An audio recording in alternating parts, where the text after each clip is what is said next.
Welcome to Gut Heroes, where we look at how better gut and microbiome health can help you beat pain, increase your energy levels and focus, and help you thrive. Coming up in this episode. When I really was in tune and I did the diet, I think I hit a year without a flare. Really? This is the first ever podcast for Gut Heroes, the first official one. And I'm really excited to be able to share Nathan's story with you. So Nathan has experienced such amazing success managing his, crippling autoimmune disease, ankylosing spondylitis. And that's the same condition I have as well.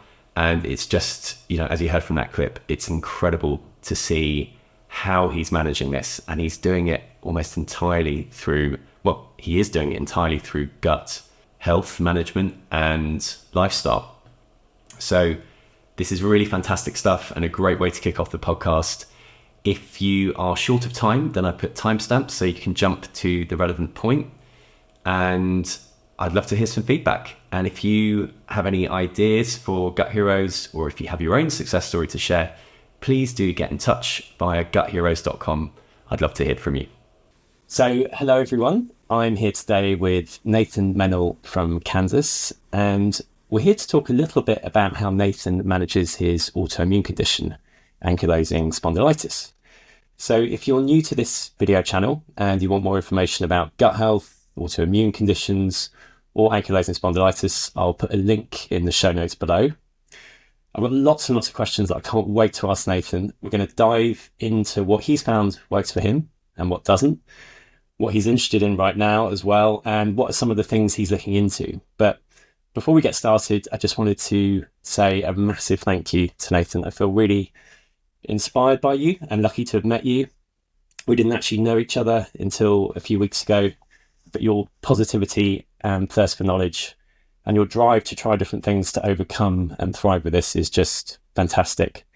And you've been so incredibly generous with your time, resources and skills. So a really, really big thank you, Nathan, for that.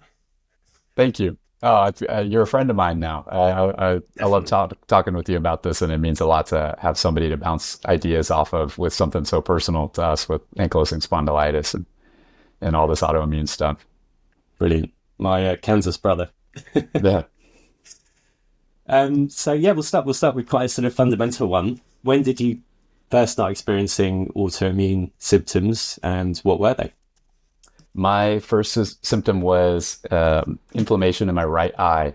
I was probably like around 6 or 7 years old. Got hit in the eye with a basketball out on the playground. And it was a pretty significant hit. I don't know how it happened. I wasn't even playing basketball. It just came from, other kids playing. But, eye open, ball straight to the eye. And, after a week, they were like, well, my eye was still very red, inflamed, went to the eye doctor. They said, we'll give it some time. I took some eye drops, and then it kind of turned into 2 weeks and 3 weeks. And then a month later, my eye is still just blood red and completely inflamed. And that's kind of when my whole journey started. I was diagnosed with uveitis and a couple other eye things throughout those years.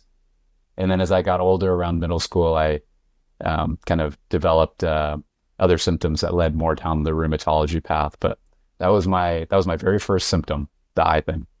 Wow. And those other symptoms you started developing, were they fairly common ones, often related to AS? Yes. Yeah. Then it was, I was diagnosed with juvenile rheumatoid arthritis when I started having ankle pains and knee pains. And it feels like they would always start with something feasible, like some sort of kind of minor injury playing a sport or something, and then it would just linger. And so that's when I kind of started getting more of those traditional ankylosing spondylitis style symptoms, because then my next stage was kind of around high school, college, was when it really started getting my back. And that's when I got the official ankylosing spondylitis diagnosis. Okay, yeah, that was my next question, actually. When did you get that official kind of letter which said you had it? Yeah, that was in college. And it's funny, though, at the time, I was already down the rheumatology rabbit hole from like junior high. I was taking methotrexate. It was when I first started. So to me, the pains and all that stuff from that point on were all autoimmune. It was just kind of which one are they going to call it? I remember having some stomach stuff for a while and not wanting to go because I knew like the other autoimmune conditions are, ulcerative colitis or, something like that. Right. And I was like, I don't want to get another diagnosis. And, but it was always down that path. It was never like, oh, I just have back pain. I always knew it was something related. And I knew I had an autoimmune issue.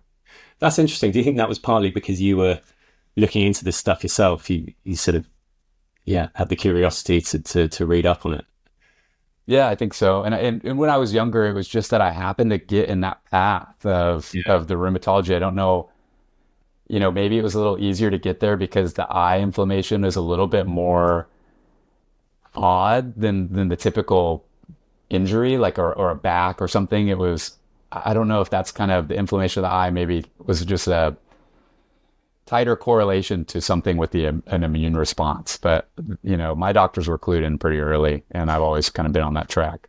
That's great that you made that link between the eye and the back, because that was something that I just had absolutely no idea about. I just thought they were really strange and disparate things. And I thought the eye thing was just a kind of random event, really. But having that correlation and everything else that can go on can be really enlightening and motivating, I think, to kind of get it right with diet and everything else.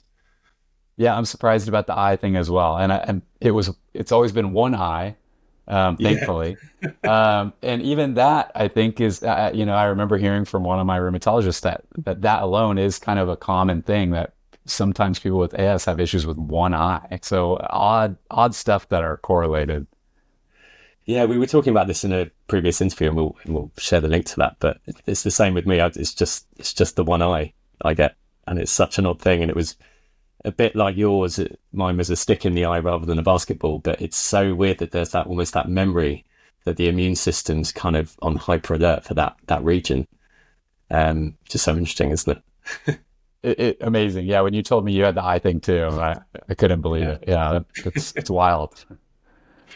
So did you test positive for HLA-B27, the gene variant, Yep, I did. Yeah. That was another kind of middle school thing. So that's how early, like in my life, I kind of knew I was on that. That was the first time I ever heard of HLA-B27 or understood it. So yep. That really helps, because I feel sorry for a lot of people who don't get that, because a lot of people can have ankylosing spondylitis or, something related to that, and they test negative, and they have to go down this kind of weird black hole through the medical system for a while, and they have to measure all sorts of other things, and it must be quite disorientating, because it's something like 90% or 95% of people do have that gene variant. So yeah, I'm glad that you were able to discover that, and I was as well. I think it probably made our lives a little bit easier on the diagnosis front. I haven't thought about it in that way. I think that's a positive way to look at it, actually. I didn't think about how that would make the journey harder if you didn't check that box, because that's definitely what rheumatologists and stuff look for. Yeah, they want those clear signs, don't they? Yeah. Did you? It sounds like you would have done, but did you have any blood inflammatory marker tests? Do you know of or remember during that journey? Yeah, I had several, especially when it started attacking my back severely. That's when I really started to go in more routinely and get those checks.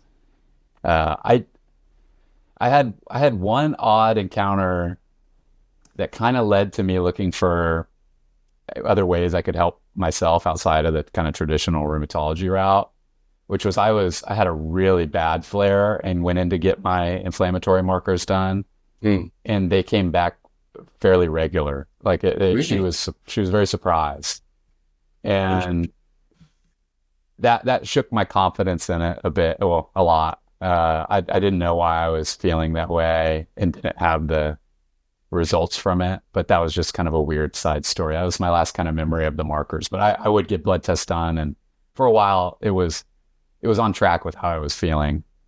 Yeah, so they were raised typically. Yeah. Gosh, that's interesting that you had that that would have thrown me as well if I'd had a random anomaly. Yes, it proves the rule, right? Yeah. So you covered this a little bit, but what was your experience in general of getting a diagnosis, of getting the right diagnosis? It was really good.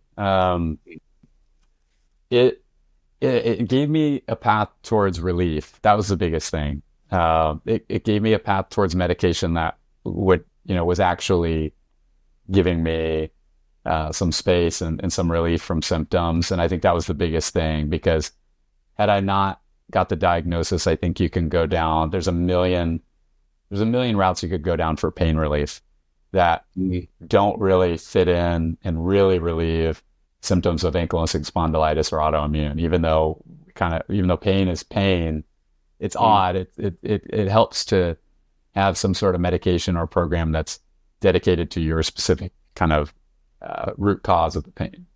So I think that was a good part. Good. Yeah, really glad to hear that. Yeah. And how long did that take roughly? Do you have a sort of an idea of from start to finish? I mean, sounds like you went into the diagnosis journey pretty early, actually. Yeah. So I started taking methotrexate when I was probably like around 11 or 12. And I think that helped. I always had problems. That was the one thing I will say. The medication helped, but it was never a, kind of cure at the time. Then when my back started really getting me, despite having taken methotrexate, and then you kind of get into a weird thing where is the pain worse because I've been taking methotrexate for almost 10 years and I just have, some sort of resistance to it. So there were a lot of questions that I had to work through with my rheumatologist, and then I started biologics. So I used an injection called Imbral, and that was kind of an immune suppressant. And I did get a lot of relief from that, thankfully, because I was scared starting it, because that's kind of the most intense thing you could do to a degree in terms of, regular medication. Injecting those is kind of the end of the line. The finish line, right? Yeah. So I was scared. I was like, what if I take this and it doesn't work? And it did give me relief. And, that was, I didn't like doing it. It wasn't as painful. Actually, one of the first pieces of content I made around this space and ankylosing spondylitis was just making a video of me injecting Imbral and putting it out on YouTube, because when I would look at it and I would Google it, it was people like in tears, and it was like a traumatic thing. Yeah. And once I started taking it, I was like, wow, I feel so much better. Yeah. And the actual injection is not a painful, horrible thing. In fact, I would look forward to it for the relief, Yeah. And by the end of it, people get very medical, and they're, doing alcohol wipes all over, and they clean the whole house so that nothing will get out. By the time you're taking it for a month, I would be on a road trip and stop over at a 7-Eleven and inject it. And that's more like living life, And so, that was my jab, almost just like an insulin jab. Yeah. It really wasn't anything big. And so I think that was, that being said, I still, it bugged me that I was injecting something to suppress my immune system. I had concerns about what that would do to my body long term. So I have a mixed relationship with it. I no longer take it now because of those concerns. I kind of started looking at other ways to control my symptoms. And that's when I found, that's when I started doing my own research and really coming across stuff with diet and exercise. And then my big change was finding a functional medicine doctor, and really functional medicine doctor was just a way for me to really prioritize the diet, exercise, and then some kind of mental health components around that too. But that was a life-changing thing halfway through, when I really changed my diet and lifestyle. That's when I got to a point where I felt like, okay, I'm going to try not taking the biologic. And I haven't had to take it again since. I've been doing as good as I ever have in my life after the lifestyle and diet changes. That's amazing. And was there a little bit of overlap of kind of needing some of the Imbral to sort of help you take those first steps with physical exercise and diet to begin with, and then tapering off, or was it kind of cold turkey? I cut approach. it cold turkey. I don't know if that was the best way to do it, but Well, it worked. It sounds like. it worked. And I'll be honest, I love to be like very analytical and like Yeah. have kind of evidence for all my stuff. Yeah. But I stopped it when I went in to go get a refill one time, and I had just moved downtown to the city, so I was picking it up at the downtown hospital, and it was packed, and I like was standing in a line with a bunch of people who were like very sick, sicker than me, and we're all kind of waiting for Mm. our medications. And I'll be honest, there was just something spiritual there where I felt like I need to get off of this train. Yeah. And so I stopped, and I'd already started the functional medicine, so I felt safe that I could lean into something that was also helping me, and I Yeah. knew I could always go back. If I really struggled, there was nothing stopping me Yeah. from going and picking up medication again. The medication gave me relief. I have nothing against taking it, and I Yeah. actually think that I needed it to give me the space and relief to like even have the energy to take responsibility and like do some research and do it. Because before I was just in so much pain, I couldn't handle even thinking about all this stuff. So that's my long story on medication. I'm pro medication, but at the same time, I do think it's a beautiful journey to find other ways to kind of find health and healing. Yeah. I think that's a really, oh, there's lots of good points there. I think medication can be amazing as well. And I think there's probably a spectrum, it's great you were able to go cold turkey. There might be some people who would sort of taper off slowly. That might work for them. But I think there is that really important point, isn't there, of knowing you can feel different and better or more yourself. And sometimes even a short course of medication or a long course or whatever it is can just give you that headspace and know that you can feel different. And, in that case, it was suppressing your immune system enough to give you some clear headspace. But in that time, you were able to go, oh, I wonder if there's some other ways. And you were looking for science-backed ways. And it sounds like the functional doctor was a real turnaround point for you as well. So yeah, so I think it's great to sort of embrace all the different sides and see what works for you. There's no sort of one size fits all on that, really, is there? Really, I agree. So what? Yeah, so I think it sounds like it's been pretty positive. What has your general experience with rheumatologists been like? Would you say overall? I've had very kind rheumatologists, caring rheumatologists. Really, like I genuinely, like I've had a million doctors in my life because especially here in our health system, and I'm sure it's maybe similar with yours, but medicine has gotten so specialized. Yeah. So even with my eye, it got to the point where I had three separate specialist eye doctors. I had one for the glaucoma and pressure, one for the front of the eye lens cataract stuff, and then a retina doctor for the back of the eye. So Oh my it goodness. was, Yeah. and I would see them constantly.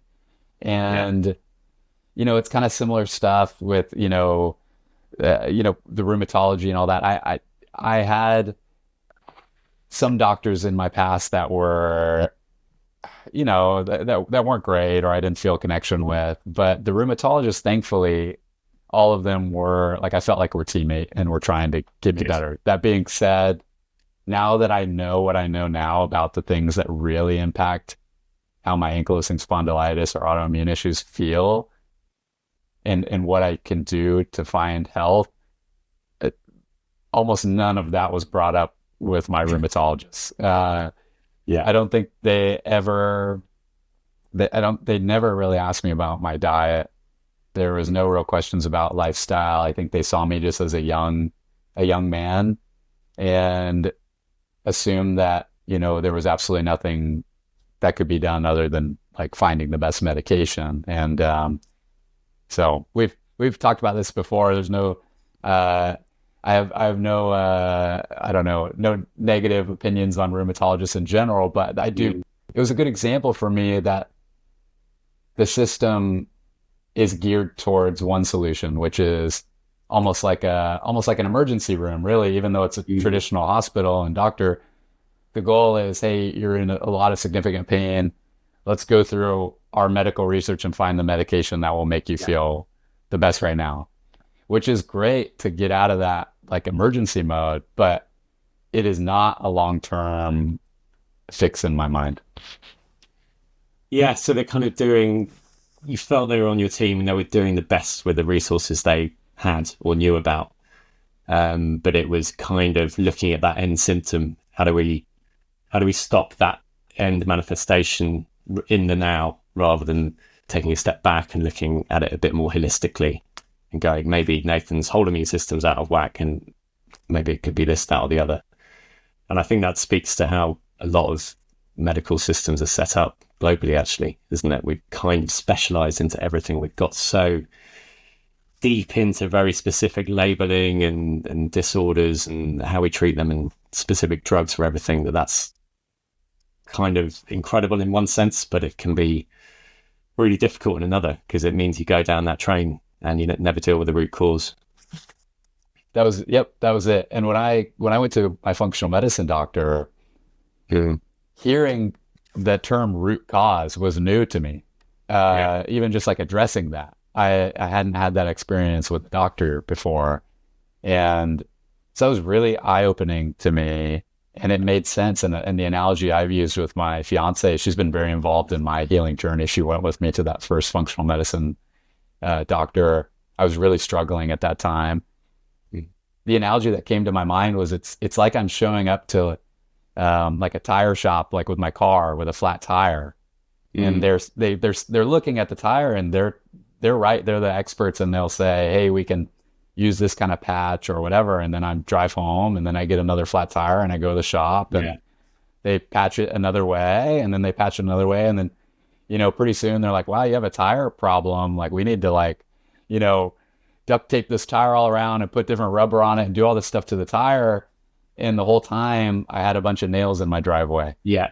Right. And like that's kind of what that analogy has like been living in my head. That's how it feels sometimes looking back on my journey, that I needed it. Still needed to go to the shop. I can't get anywhere with the flat tire. I need somebody to help me patch it. But I do view it as a patch, and like then the hard work for like a really long term health is figuring out where those nails are in our driveways and how to clean them off. Yeah, I love that analogy. It's really good. Thanks. What's your environment? What's behind everything? Yeah. Yep. So I think you've already answered this next one, but what medications had you tried prior to trying to diet and exercise? I think it was methotrexate and Enbrel. Is that right? Yeah, methotrexate and Enbrel were the two big ones. There might be a couple different ones I tried in between. Oh, I did Humira as well, but that was kind of just another biologic similar to Enbrel. Yeah. Were you trying both to see which fit best, or how did that work? It's weird. The Humira was actually earlier in my journey, and I did it for a little while, and then I would have rashes on my legs, like at the injection site. Yeah. And then my symptoms were less severe, and so we stopped it, and then I just kind of went back to the methotrexate train for a while, and then years later, when my symptoms got worse, when it was time to reevaluate a biologic, then we just went with Enbrel instead of Humira, since I had those previous reactions. That's interesting. I've had a lot of people going that route find they have to kind of find the right one that they can have really difficult side effects on different ones. That's interesting. I had a guy write in actually the other week saying he'll use one biologic and then he finds his body builds up, I think he said it was antibodies to it or resistance to it, and then he'll have to try and find another one that fits. And he felt like he was in this constant cycle, which must be really challenging to go through. Man, yeah, I've heard similar things with people, especially even minor things like just how much it might sting when you're doing the injection might change by the person and the brand. Oh, really? Yeah. So, that's a hard cycle to go through. So before you started managing your AS through diet and everything else, typically how many times a year would you go into flare, and how long would they tend to last, would you say? I feel like I would have a significant flare like once a quarter, so like 4 times a year. Okay. And since they would be significant, it would kind of go on for a month, maybe 2, and then kind of slowly wind down. And then I might have a few weeks or a month of feeling somewhat normal before I ramped into another. So that was my life post, kind of midway through college and post college, the last few years. I'm 29 now, so I've been out of college for a little bit, and now with the diet, it's been much less extreme. Those kind of waves of flares are much less frequent. That's brilliant. Yeah.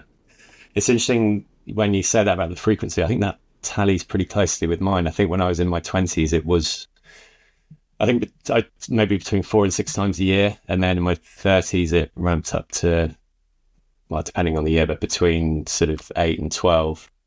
And then towards the end of my 30s, when I hit a real breaking point, it was nearly all the time. So it definitely, when they talk about how it is a progressive disease, I can see why they say that. It's just incredible that we both, touch wood, had this experience where we've been able to change things in our lives where that no longer feels the case. It doesn't feel like it's something that's constant. It feels like the gap between flares is getting longer and longer, and just feeling better than ever before than previously. Is that something that you feel has happened to you as well? Yeah, massive difference, life-changing difference. And like we were chatting a little bit before we started this, I was telling you I felt some imposter syndrome of being a success story, because we spoke about a week or two ago. I was feeling great, on top of the world, and then had a pretty significant flare in my eye, and hadn't had an eye flare in a very long time, since I was a child. And that was kind of traumatic for that to flare up. It was worse to me than back stuff. And that flare lasted 5 or 6 days versus 3 months. So it's life-changing, and to me that is a massive success of kind of getting in control of this thing. Yeah, it's. I hadn't actually told you this before, but before, so Nathan organised the first of these interviews, and just before that, I had a big flare. So I'd had my longest ever period without a flare, like 71 days, which was like my best ever record, and I was thrilled, and I was like ready to talk about it on the thing, and then boom, I went into flare. Like literally a couple of days after you got in touch and said, let's do an interview, and I had that same imposter syndrome feeling where I was like, oh God, I've got to do this interview, and maybe I'm going to be in flare. But I literally went out of flare on the morning of the day we were having the interview, and I just, like, as soon as I went into flare, I went into emergency mode of all the things I do to get out of flare. I can put a link to that below this, and it was basically fasting and cold therapy and all those things, and I think it was like 4 days, 5 days, it was done, which, like you, it's just life-changing to know that you can get yourself out of it. Yeah, it changes everything. It almost kind of feels like, maybe this is a messed up comparison, but like anytime someone's dealing with addiction or something like that, right? And there's like a falling off, and it's very traumatic and stuff like that. It's less about having every single rest of our day of our life not in a flare, and more just like getting as many of those like 70-day periods and turn it into 80 and turn it into 100. That seems to be the success here. So that's crazy. I didn't know that you were going through that. I'm glad that it turned around really quick, and I'm sure like your next clock you'll get at least 90 days or something. That's. I'm hoping that the connection here is that when people speak to me over Zoom that they get a flare. I hope that's not the case. Yeah. That's the curse. So making things a little bit, going to the dark side of AS, what would you say was your lowest point or your darkest point with ankylosing spondylitis? My darkest point was after college. I was a freelance videographer, and I was pretty successful. I was working on some larger profile shows. I was filming a show for Netflix. I had filmed a show for ESPN, and but I was feeling my worst And I think part of that was maybe the stress of handling all that stuff. But it was also, I was fairly isolated. I was living in an apartment with my friend at the time in Kansas City, and enjoying that. But, the kind of deep connections I had were, I was in a transition. I was post college. I was trying to figure out, a lot of my best friends that I had spent all my time with the last 4 years are different states, moving away and doing different things. And so, and then my back was just going crazy. And so I remember I had my roommate at the time. I got him a position on the Netflix show, and I had him drive so that when I got done filming, I could like lay in the back seat with like a heating pad thing. I had like a full box of them. I'd buy a new box for every shoot, and I would just slap them on. Is this one that didn't need plugging in? Is it? Yeah, it was just like a sticky one, that was kind of like self-activating, like a hand warmer type of thing. And I would just go through those, and then that was hard. I would have, it would take me like an hour to get out of bed. And then I would, thankfully, like, since just from my profession, I didn't have like a 9 to 5. So on the days that I wasn't filming, I could afford to get around really slow, get up whenever I wanted. And so I was fatigued. I would sleep in, I'd wake up around 11, get out of bed around noon, like after I kind of got my shoulders rolling, all that stuff. And then I don't know what it was. I'm glad I kind of had this intuition, but it felt like I needed to like move my body to get the stiffness out of it. Yeah. And warm up. Even though it's kind of counterintuitive because, you feel so brittle, when you're like really in the thick of things, but movement and exercise was a big one. And so I'd go to the gym and I'd walk for 20 minutes and I'd kind of jog for 20 minutes on the treadmill. And then I'd just do kind of some really basic, like, lifting and stuff like that. But, that was just to feel normal, that wasn't that wasn't for me to get fit or, anything like that. It was just so that the rest of the day I didn't feel so brittle. Just so to cope, that was to live, literally just to, yeah. So that was my worst. And there's mental stuff with that too. I was depressed, and I think, you do get those thoughts of, if this is how I feel at 26, what's life going to be like for me if things don't change? And that's a very hard, dark, kind of sobering thought of, when you don't feel like there's much to look forward to. So that was dark. I would say I was depressed. Thankfully I never got to any of the extremes, but there were times where I wasn't, I really didn't know what kind of the rest of my life was going to look like, and I wasn't sure what to do about that. Yeah, I'm sorry, man. That's horrible. I can really identify with a lot of that. I remember that. This is interesting. You say, if I feel like this now at this age, what am I going to feel like at this age? And I did that a lot. I was projecting forward to 10 years, or because it feels like the decline feels so rapid when it gets bad that you're thinking, oh God, I feel like I'm aging 20 years in a year, kind of thing. Is this my life now? Am I going to be in a wheelchair? Am I going to have to do this or that? And I remember having this really weird, dark thought of the pain was so bad. I thought, oh, if there was an option for them to, I always feel bad saying this out loud, but to not be mobile, but I wouldn't have any pain, would I take that? And I remember having this weird kind of thoughts in my head. And then, a few years after having those thoughts, then my ribs were going crazy. I was like, oh, it's irrelevant, doesn't matter, it's everywhere, there's nothing.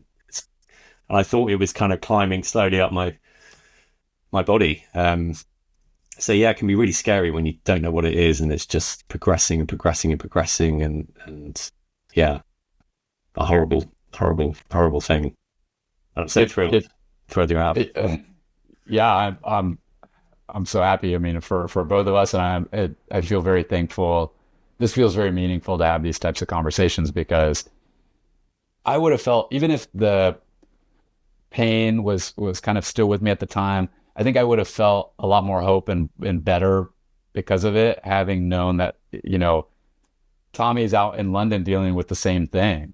like that. There's something really Yeah. meaningful about that. And especially now seeing you where you're at and where you've come, it's inspiring to me. I mean, I know that health is possible. I'm finding it with my own experiences.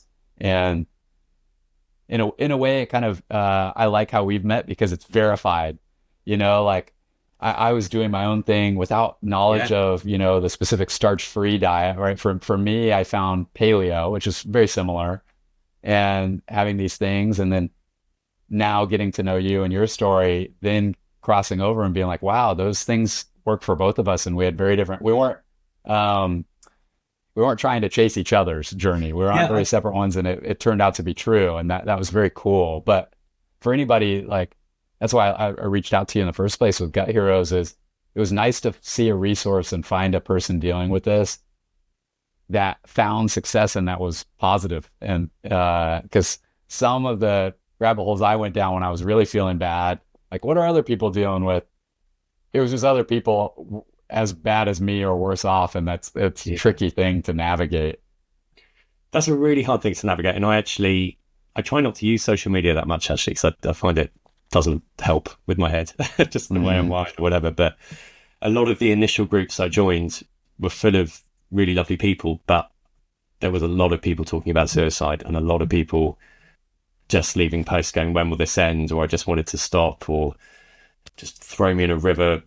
There's someone throw me in a cement bag river. And it was just so dark. And it was just, you just doom scroll all of this and you just feel even worse than when you started. And, it's, as you say, it's really cool that we found each other in from completely different avenues. Cause I found some studies, but I'd also found the Kick AS website and forum initially, and then there's a kind of spin-off Facebook group from that, which is wonderful. So a lot of the people I've interacted with have been via that.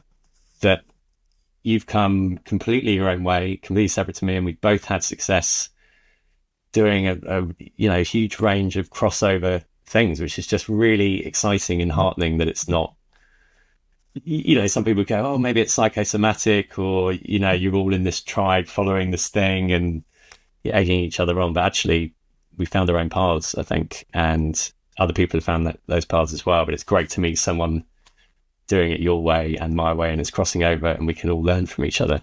It's brilliant. Yeah. Yep. And so now that you're following your own sort of wellness plan, your own way of managing AS, typically how many times a year would you say you now go and flare, and how long do they tend to last?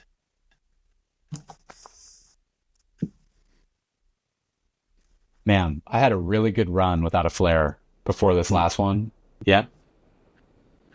I think I hit a year without a flare. Really? Yeah, That's amazing.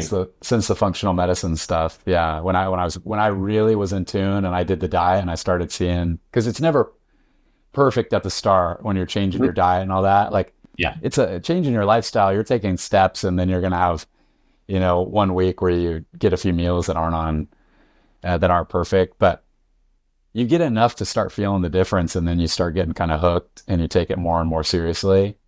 And especially when it was new, and I found that this was actually working, I was like, "Oh, I'm going all in." And when I did that, and I was like on it, I had a solid year without any significant flares.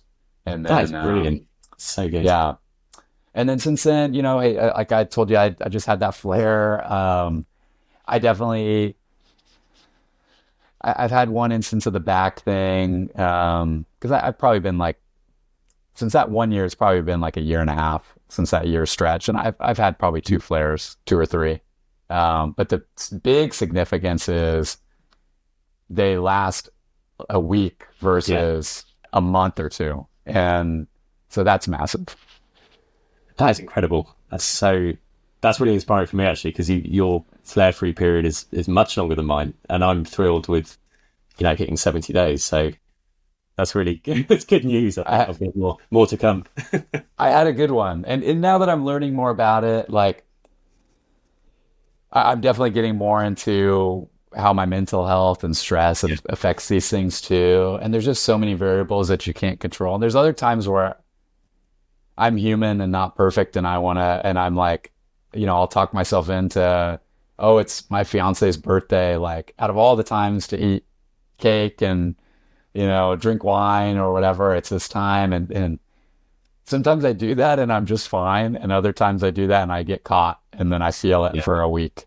Um, so I'm far from perfect, but the fact that I know that I can get through the flares, just Yeah. even the knowledge that it's not going to like affect my career or, you know what I mean? Because sometimes Yeah. you're almost like disabled by it. And then Yeah. you're like really on the defense the whole time, like in life. Because it might really affect something. And now it's like, hey, I'm gonna play with this. I don't ever want to be in flare, but I'm gonna keep poking around and see what kind of things I can get away with and still feel good, and what doesn't work. And it's good to have the confidence to play, because before I was like, oh, I will not do anything to risk a flare. Yeah. And that got to the point where like I would not run or work out or play a sport because it would risk a flare. Oh, And, okay. and I Yeah. that's a completely different mindset of life. It was all defensive, and now I'm less afraid of flares because they're less intense, and I think by being less afraid of them, I'm able to live life more. So yeah, that's really interesting actually. What does that look like with you where you're kind of being a little bit looser, or cheating is the wrong word, but you're sort of, breaking slightly free of some of the protocols? How does that look for you? Paint some pictures.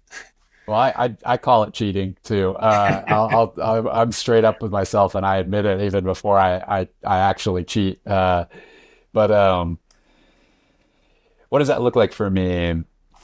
A big one that's more common is if I'm not on my kind of meal planning stuff, which, just to give a little context, if someone's watching this without watching our previous conversation, I had got really into, this grass-fed, grass-finished meats and all this type of stuff to get, as healthy of whole foods, core ingredients as I could.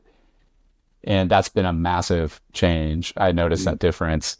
That being said, I didn't ever cook in my life until my late 20s. I would just go to fast food chains and restaurants and microwave meals and pizzas, until this functional medicine thing, like about 3 years ago. So I'm still new. I'm trying to give myself some grace, but there are times when I'm just too lazy to plan out what I'm going to have to cook Yeah. this week or something. So I'll go to Chipotle and I'll get rice. I'll get a bowl and it'll have brown rice in it. And I know Okay. that the rice is not, doesn't treat me right.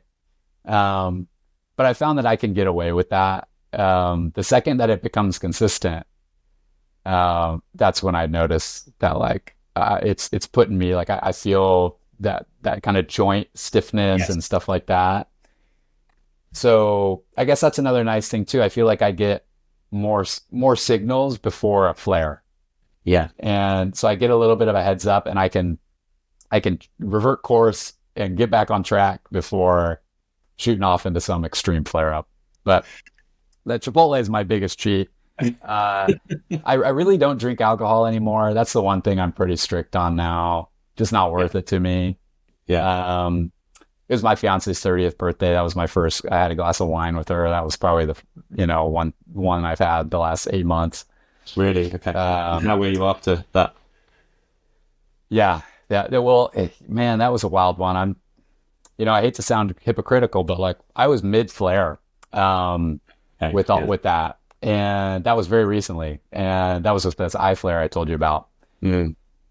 and it was already getting better, and so I was like, let me relax and do this, and I was able to get away with it, right? Like it didn't make my flare worse. I continued to heal, so thankfully.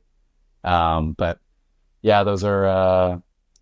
Trying to think of any other cheats, but the diet's a big one. I get caught when I don't plan my food out and I have to go out to eat, because it's hard to navigate anytime you're eating out. So would you say for you at this stage, you can get away with it if it's maybe once a week or once a month, or like what would you consider consistent cheating? I'd say I could get away with Chipotle 2 times a week.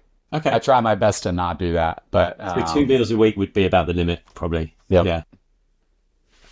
That's great. That's Yeah. great.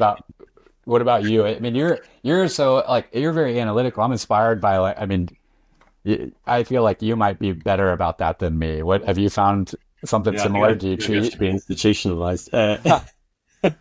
I've found I've had to be crazy strict, but I am starting to loosen up a bit. Um, so the starch thing, I would notice like even the tiniest trace amount, like in processed food or whatever. Mm. So it was if I was having meat, it would be 100%, nothing mixed with anything else. I wouldn't even have sausages because they would have a small amount of starch in them. So yeah, I was really, really strict. But I had, while I was on holiday last week in Scotland, I had we went for like a brunch somewhere, and they had like an English fry up, which had, I shouldn't say English fry up in Scotland, but they had a fry up, and it had bacon and sausage and black pudding and what other stuff. And normally I would say, can I swap out this and that? And I just went, I'm just gonna give it a go, and it was absolutely fine. There was no problem. So Oh, good. yeah, Oh, that's awesome. I love that. Really, I'm so glad to hear that. Oh, wow. yeah. I hope other people kind of pick up on that and hear that too, because I think that's fun. I would love to kind of be more honest from like our perspective of like really being on top of things. I think sometimes you kind of feel the pressure to only talk about being perfect and how Oh like it God, helps. yeah, So it's really nice, I think, for people to just get into this that like I want to have a glass of wine and do all yeah. this stuff, and sometimes, it's not like I'd never have to have a taste of it again in my life to feel good. Well, you're so good on the other. I think you're like really good on the exercise stuff and not drinking alcohol. I haven't definitely haven't given up alcohol, and I know if I did that, I think I'd probably feel at least 10 or 20% better. I mean, it's weird saying that because I feel great, but Mm. I think the consistency would just be there. But yeah, maybe that's something for the future. I've definitely cut down a lot, but I do enjoy it. If I'm seeing friends on the weekend, I'll have a beer, and normally it's fine. But I sometimes know if I'm slightly on edge anyway with the AS, it can topple me over or not improve things, kind of thing. But I Yeah. think, as you say, it's good to be honest. None of us are perfect, and we just do what we can in the moment and see what Well, works. yeah, and to me, like that's the biggest sign of success. Hearing that, you've been so diligent with your diet and you took the chance and you ate something off script and we're fine, to me is evidence that this works. Yeah, Because before we would just be in constant flare and everything was tripping us up. And so like to me, I think it's the success is that you can go off script and still be good. Versus I think sometimes the success feels like the discipline to do everything perfectly all the time is the yeah, success, and I don't know if that's necessarily the case. So I love hearing that you're able to eat that and have a good time. yeah, definitely. Yeah, it's exciting because you think, oh, what are all the other things? And maybe when I come to America, we can go for a chip. Is it Chipotle? Probably saying that wrong. Yeah. Oh yeah. Oh man. Yeah. So yeah. Yeah. Come on over. You're invited. The big thing here in Kansas City is barbecue, Okay, and well, that's okay for us, isn't it? it is. This one they put a lot of crazy sauces and stuff Okay. on. So we'll get some plain stuff. But I will say, if you're trying to cheat, come over here and we'll. I haven't had the sauce or the barbecue in a while actually, but that'd be really fun. You come down here, we'll have some barbecue and we'll put a nice little tiny bit of sauce on Yeah. there and celebrate. Start slow. Yeah. Likewise in London. Yeah. Yeah. Oh, I'd love to. Yeah. So going back to the diet, which has been wildly successful for you as well, how long would you say it took before it started having an effect? Yes. 2 months, I'd say. 2 months. And I Yeah. was like, oh, this is it. I was like completely convinced. That's I had a amazing. hard time too because I I'm a young-ish man now. I'm 29 in America, and it's the cultural kind of thing is to get big. And I've always been very skinny, and so the diet thing was a little bit hard for me because I started going in a direction I didn't feel really comfortable with. I was already skinny, and then I got really skinny, and I was like Yeah. 35 pounds at 6 feet tall. So I was thin. Yeah. And part of that was because when I started the diet, I was afraid of everything. I went Yeah. very plain detox, and I did not have the experience or the discipline to like routinely cook. So for me, it was easier to just not eat as much, Hmm. which isn't I don't think is the right way to do it, but it's just kind of how my habits got me. Um, but yeah, so I was a little bit concerned at those first few months, but it really turned around at that second month mark. I got more comfortable just cooking basic chicken and broccoli, all sorts of other stuff. Yeah. I had little paleo recipes. I was doing like bison meat and Wow. like stuffed peppers and stuff like that with the bison meat, and just getting more comfortable with that. And I was like, wow, my back stuff started dropping. My joints felt easier and smoother. So That's great. yeah, And about the 2 months. eye stuff as well. Yeah, at that point, I hadn't had eye stuff for a few years. It was all Okay. back. At that point, I Yeah. was I was excruciating back pain, and I I don't know if we got into this in our last conversation, but this is a little bit of a side note because 2 months is your answer to that question of like diet really started clicking. But Yeah. uh, I was blaming it on everything else I could. I thought it was when the back stuff really got me. I thought it was my mattress. Hmm. I thought it was carrying groceries with my right hand more than my left. I thought everything, and And your job I as got to well, carrying a camera, was that kind of over one yes, side? yep, Yeah. big one, yep. I'd either hold the camera on my right shoulder, or Yeah. I'd have to hold it kind of up and out, and so that was like it made sense. It was logical, but it wasn't right, and I think a good sign for that for me was, hey, if I'm looking around at other people doing this job and they don't have excruciating, Yeah. debilitating back pain, and they're holding the things the same as me. So I just put that out there. If there's other people that are like, oh, I have issues, but I'm not really convinced that it's AS and all this stuff, that was just a signal, one of many to me of like, really trying to find it. But my apartment, I went and got the fanciest mattress I could when I first started the back stuff. And then I went the opposite direction. I was like, too much cushion. I ordered a thing called a Shiki Buton from Japan, and it's basically like a comforter. And I laid it out on the floor, and I basically went no furniture Wow. and in my apartment because Like a I food hall thought, kind of thing. Like a yeah, flat yeah, bed. yeah, yep, Yeah. yeah, and it would roll up, and I mean it was thin. I was sleeping on the Yeah. floor, and I don't something you just do anything you can for Yeah. relief, and then and I had done that for a while, and then I changed my food, and I started noticing way more differences than I Yeah. had after months of sleeping on the floor. So you kind of pick up which variables work and which ones aren't. That's interesting you said that about the bed because I tried one of those memory foam type ones. And I was like, for the first few months, I was like, oh, this is it. It's amazing. I feel different. And then it kind of stopped working. And I assumed it was because memory foam runs out. I was like Mm, blaming it on that. And I need to try another bed. And you have these kind of, you're wishing for this magic bullet on you to just fix it. It's the shoes I'm wearing, or it's the bed I'm lying on, or the way I'm carrying things. My hobby in my spare time is photography. And so often I'd carry this kind of over the shoulder bag with my camera equipment, and it would pull down on one side. And I don't think it helped at all. I don't think it helped the flares, but I was convinced that was the primary thing. So I've got to get a different bag, got to get a backpack instead. And you're so right. You're chasing all these different avenues. And then it's amazing when you do something like change your diet and go, what? This has been there all along. This is insane. yeah. Oh, that's crazy. Even just hearing you, I can feel that. I remember working too, and I was having wrist stuff. I never went super down the carpal tunnel or anything like that, but I was having issues, and I went and got a mouse that was like a vertical mouse, so my Uh, hand wasn't. I thought that like my hand being twisted, and I was convinced of that stuff. It's tough, but yeah, it does seem like to me the lifestyle things that are hardest to change are generally the ones that are mostly the cause.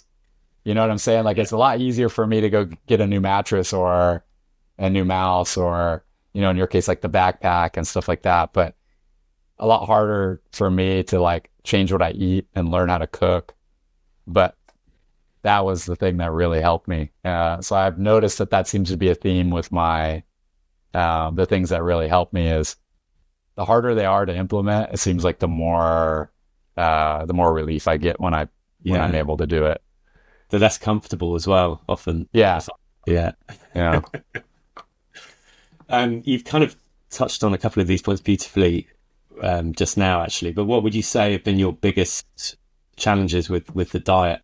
I know you kind of mentioned that losing weight was one of them, and learning to cook, I suppose, was another. Yep. Those have been the biggest two, and I still struggle with that. The planning. I Yeah. mean, it really is lifestyle based, and I think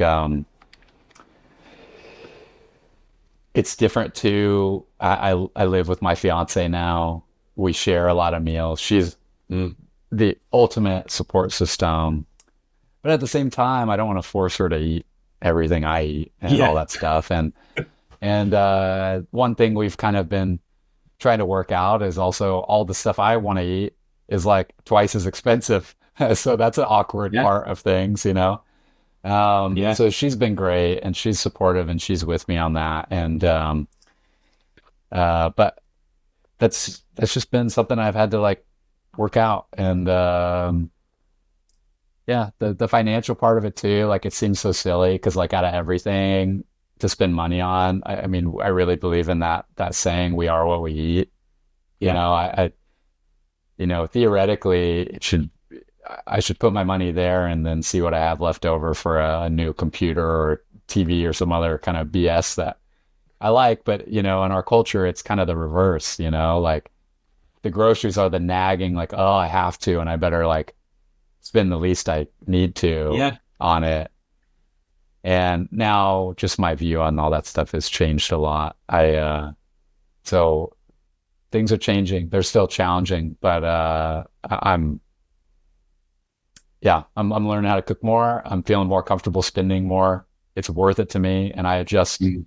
my spending on the things that aren't as important. But it's a change of perspective on lifestyle. It's hard. Yeah. I like the way you frame that. I think I too struggled with the weight thing. I've always been really, really skinny, and when I started doing the diet, they just fell off. Like what little fat I did have, just fell off, and I was stick thin, and it kind of felt like it was never going to stop. My partner was worried. She was like, "God, you don't look good." I was having some symptom relief, but I was like ravenously hungry all the time as well. And kind of, I knew to expect a bit of that because I'd read a lot around it about what people have when they follow like a keto diet. They get ketosis and they get all these.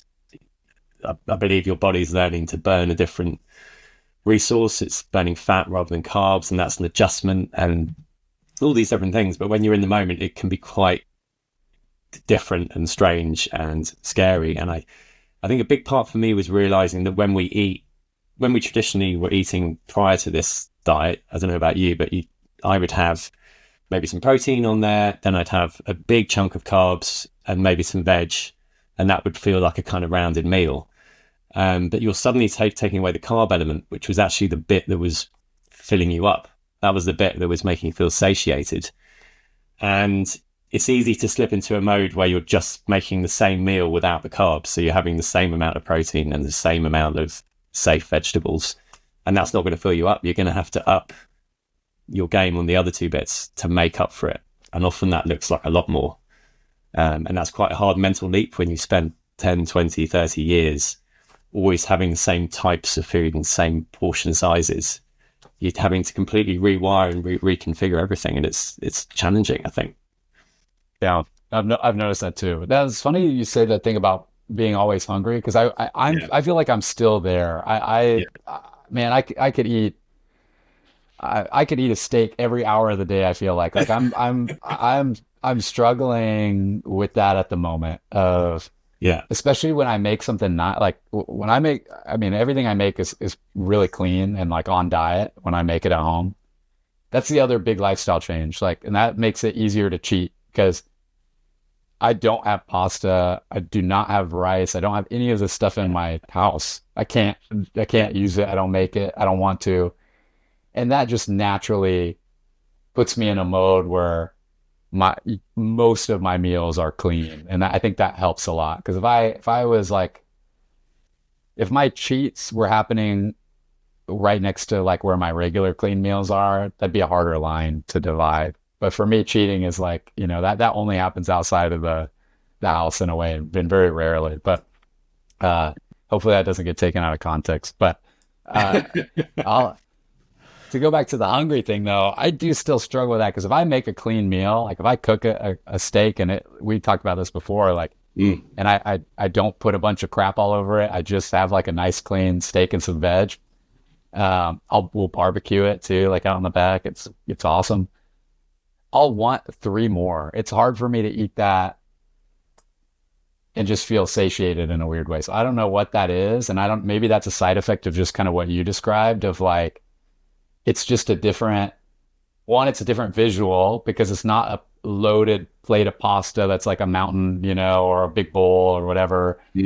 And maybe part of it is also my body kind of learning that maybe it's kind of wanting a bunch of carbs to burn on that plate and they're not there.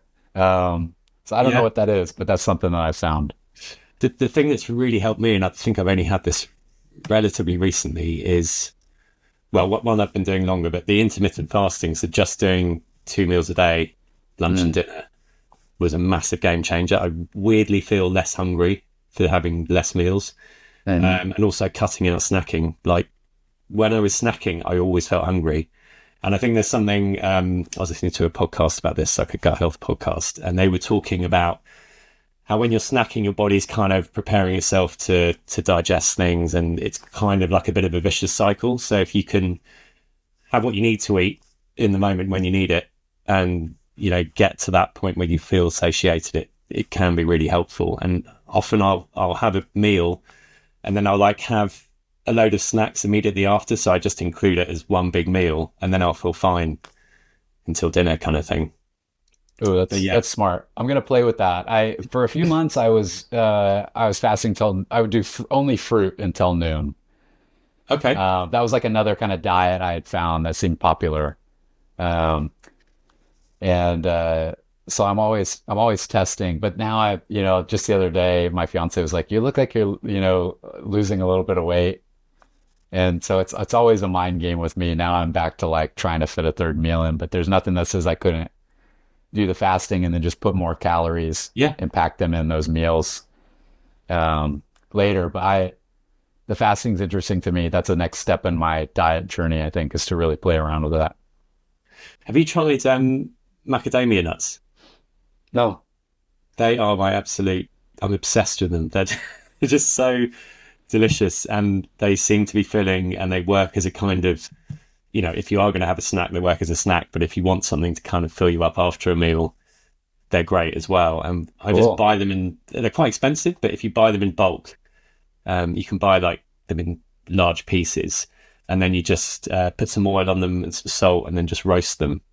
And they're really, they're great. And I seem to have zero flair. I can eat as much as I want. Wow. Okay. I love that. I'll try that out. Hey, one other thing I wanted to ask you last time we spoke. Carnivore diet, because now we're on kind of the diet theme, and that's a big thing. I think it's something that's like worth testing. There's so many things out there that get a lot of traction because it's working for people to some degree. I don't think that everything works for everybody, but I thought that was a wild one. I didn't see that one coming. What are your thoughts on all that? Well, on the carnivore diet, just eat, only meat. It's I think it works for a lot of people. I think the premise of it is that people with autoimmune issues, often their immune system their body has a hard time dealing with some of the, I'm going to get this wrong, but some of the chemicals in plants, and it overreacts to them. And whereas in meat, there's less to deal with. So it just goes through a bit cleaner, and the immune system's not being triggered. It's expressed a lot better by carnivore experts, but that seems to be the basic premise. And I can see how, if you're in a really dark spot, that for a lot of people that does seem to work. And I to talk to a lot of people who've had to do that to begin with to get to a place where they can reintroduce stuff. I would rather not be in a place where I'm carnivore for the rest of my life, or having to do that. I'd rather have a mix, and have the microbes that make up the full ecosystem of what humans have evolved to eat. Um, but I can also understand for some people that might be the only way, or for other people it might be a kind of remedial phase where they need a certain amount of that, and then they can kind of build up the gut lining, build up the population of microbes, that kind of thing. But yeah, it's fascinating because you have people on the carnivore side who are super. Some of it doing it because they have to, and then some who are like, everyone should be carnivore. There's no, it's black and white. And then you've got other people on the vegan side who are like, everyone must be vegan. That's it. And other people who are, more liberal about it. And it's fascinating. I think, I think it's not something I want to do, to go into kind of black and white territory where it's only or. But I think sometimes going towards one side or another can be helpful for some people, because we've all got different genetics and we've got different microbiomes and all those things. And so I can see how it might be the case where maybe you've got a different makeup of microbes, and maybe for this period of time you need that, maybe for longer. So yeah, I think it's fascinating. Yeah. What's your take on that? I love anything that people are trying. The weirder, the better to me. If somebody came up and they're like, "It's a new the trend, or you do handstands 10 times a day, and my autoimmune stuff is better," I'd be like, "Oh, okay, let me try that." Yeah. I like anything, and I do like that.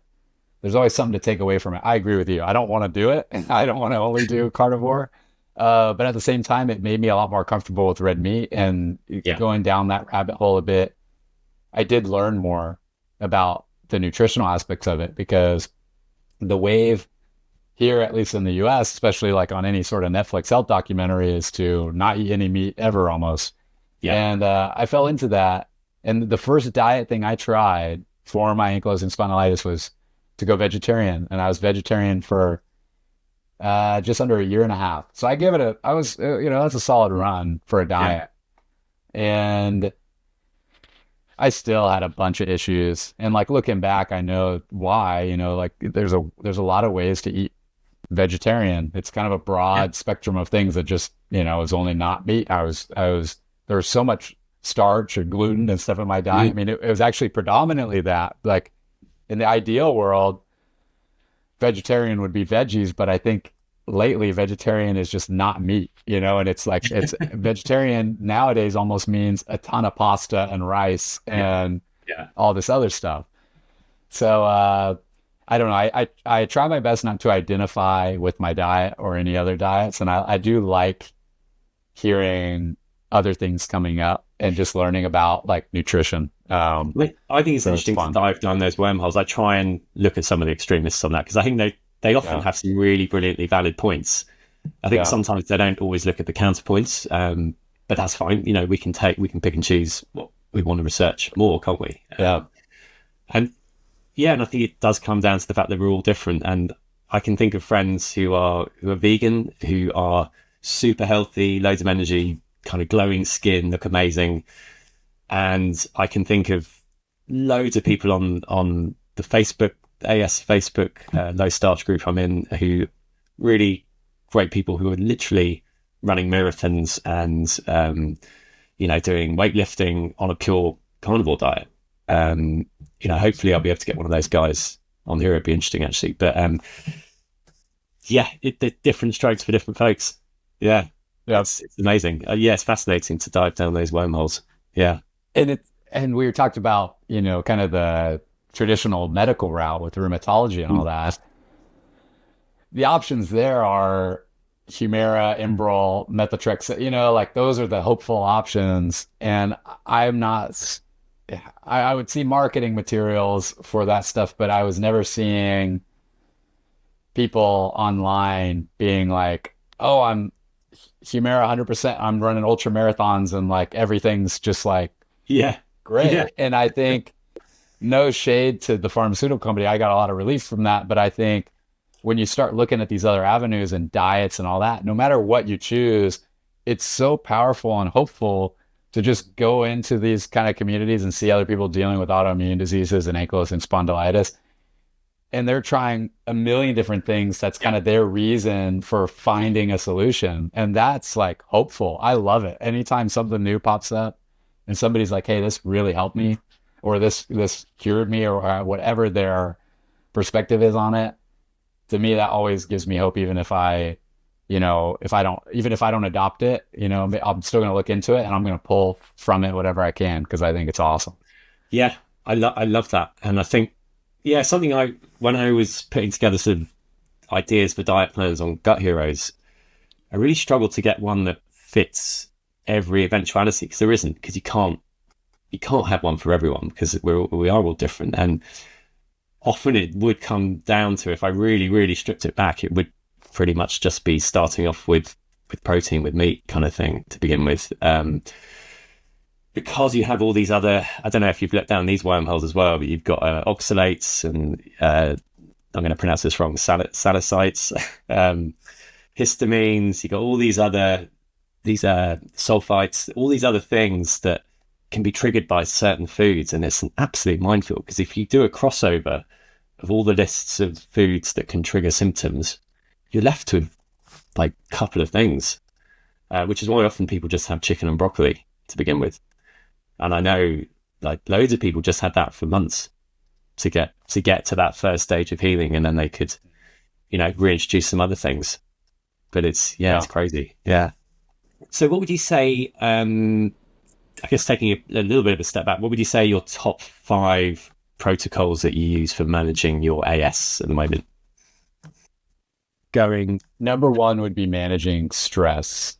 Yeah. Which is not what I wouldn't have expected that, but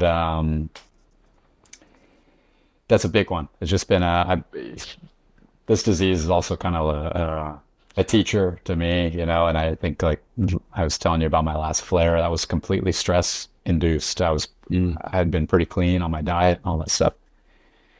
So I try to manage that, and I try to check out. And it's funny you had mentioned social media. That's actually kind of one of my protocols. If I'm like feeling in a flare, I try to cut that out and just kind of be on my own. I get even weirder than that. I try to cut out just stimulus in general. So like if I'm driving, I don't listen to music. I just am trying to just exist without something going into my ears or my head. Yeah. So I try to really mellow the inputs. That's always kind of my first attack. And then second, what would you, if you had to give that a power score out of 100, what would stress be as an importance level?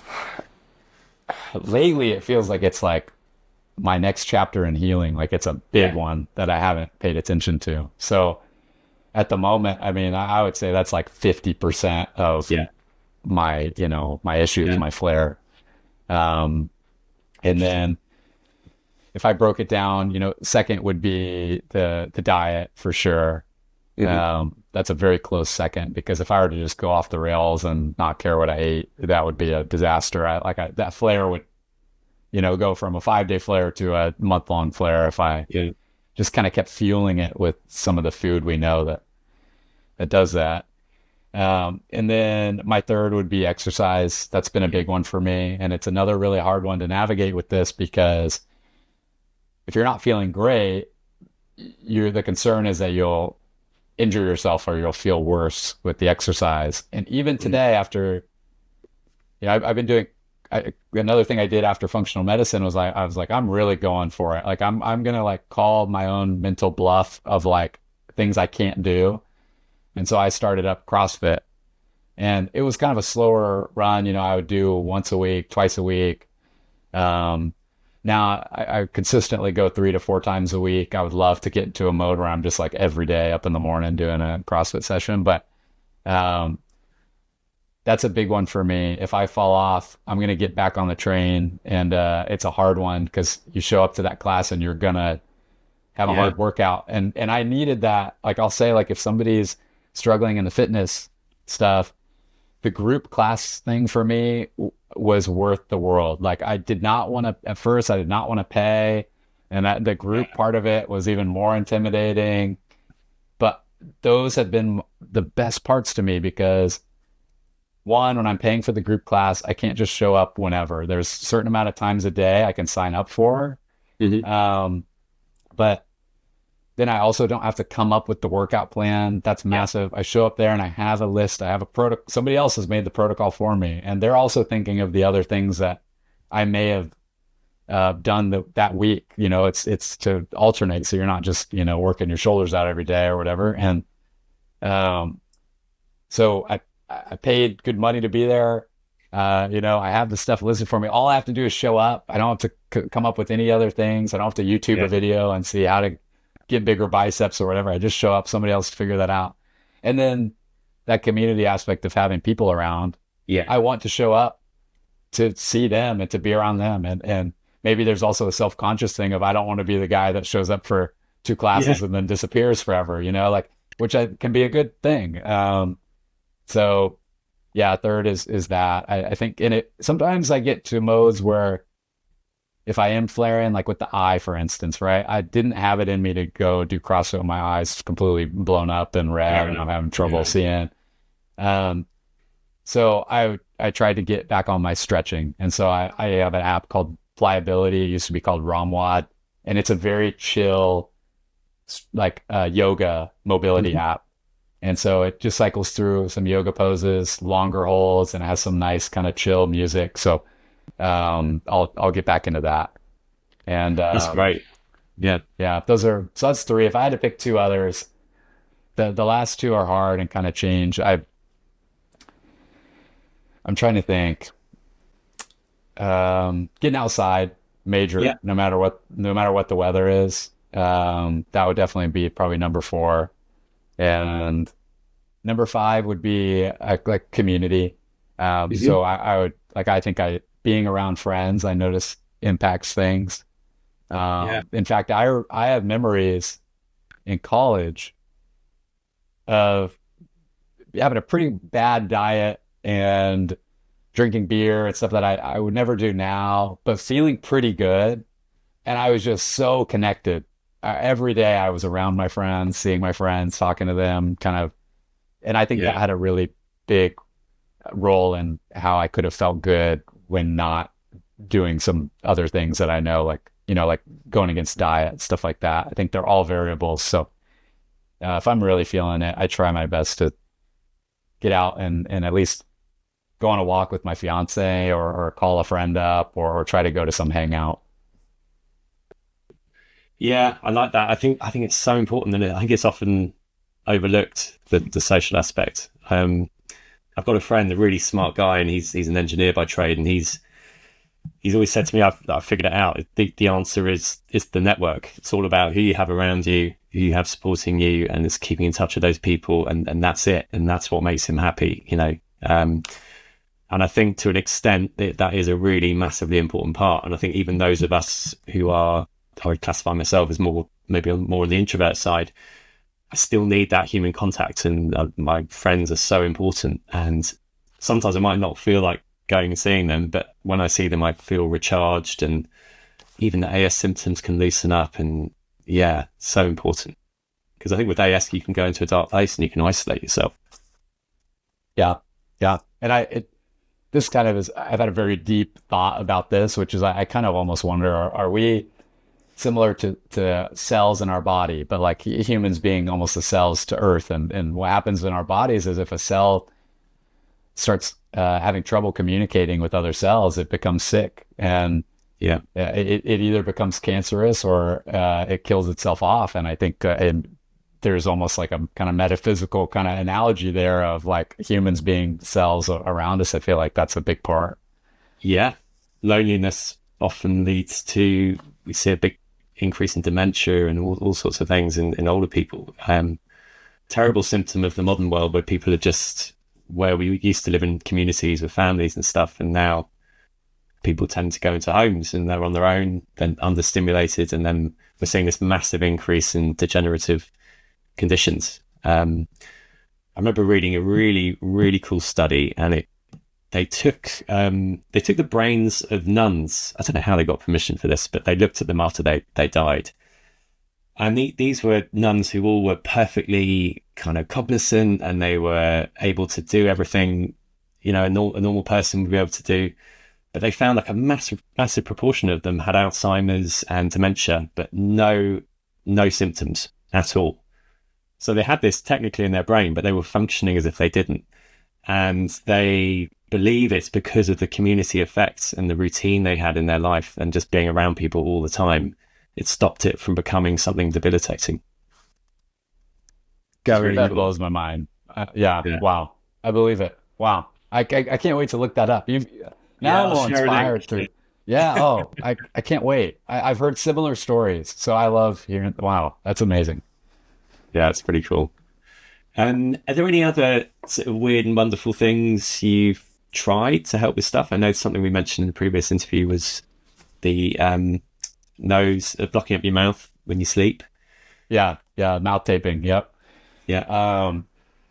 Yeah. I like mouth taping. I don't know how much it affects any autoimmune stuff, but I do feel healthier because of it. One side effect I've had with my autoimmune stuff, I'm curious if you've had this too. I would have a Mm. lot of allergy and like sinus problems. Yeah. And man, I had too many surgeries as a kid. I had like a deviated septum surgery because like I just could not breathe through the right side of my nose.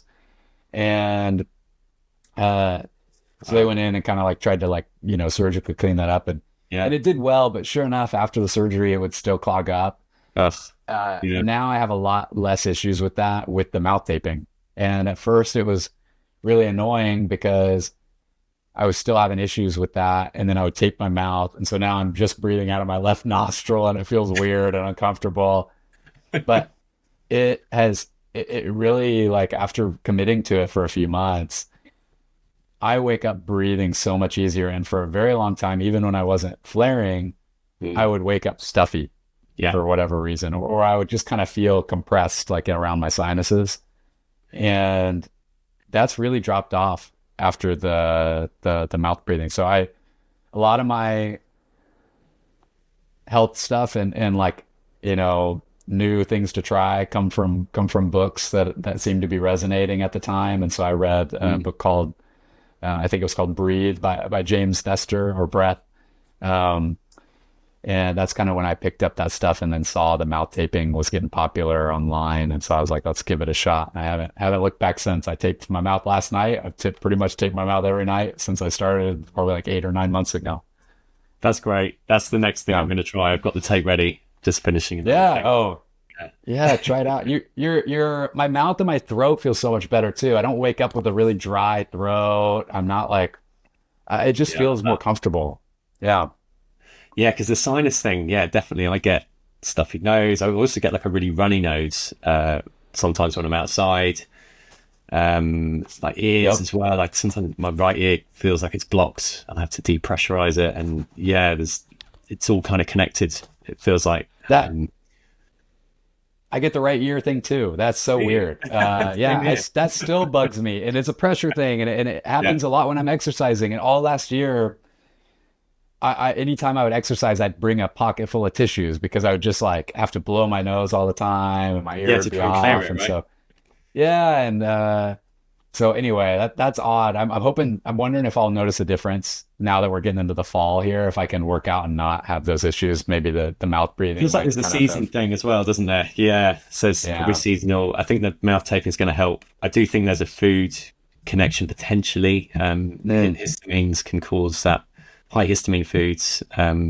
So like meat that's been left out a bit longer rather than meat that was immediately frozen or eaten really quickly, or Okay. veg that's been left out a while.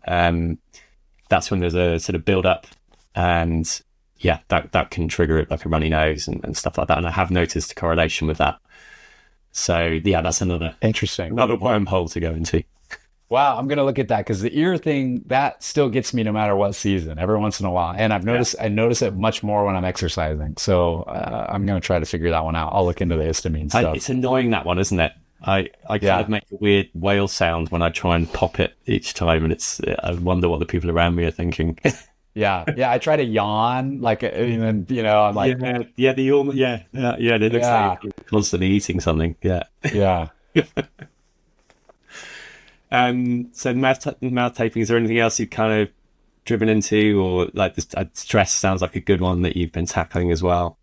Yeah, I got a really interesting one for you. That's, I don't know, maybe not as trendy as the mouth tape, but I started going to therapy, and that's been a big Right.